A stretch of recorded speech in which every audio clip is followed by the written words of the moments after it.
called for his supporters to monitor the election tomorrow as poll watchers to discourage fraud. Critics, though, say they're intended to intimidate voters, especially those from minority groups. These so-called elections observers are nothing new, but because of the president's repeated claims of fraud, they have become a point of contention this year. News 19's Dustin Lukey takes a look at what all voters should know about those watching the polls. Yeah, Scott, the Wisconsin Elections Commission allows people to watch the voting process regardless of their political affiliation. However, they may not use that affiliation to influence voters in any way.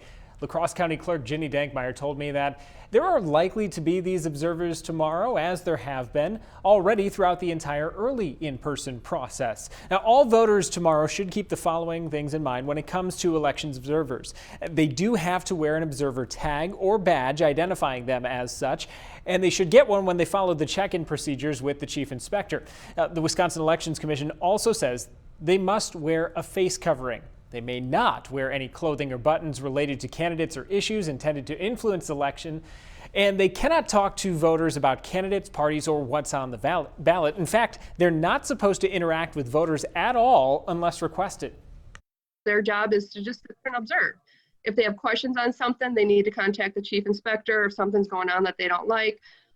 So be prepared that in some of the polling locations, you may have people observing the election process, and that's their right.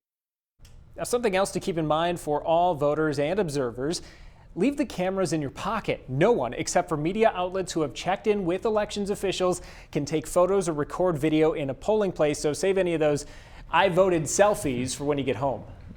All right, thanks, Dustin. You mentioned face coverings. There are additional restrictions are there any additional restrictions for observers due to COVID-19? Well, the commission says the chief inspector at a polling place may need to limit the number of observers due to public health policy. In that case, the commission says they could create a schedule or a rotation. Scott.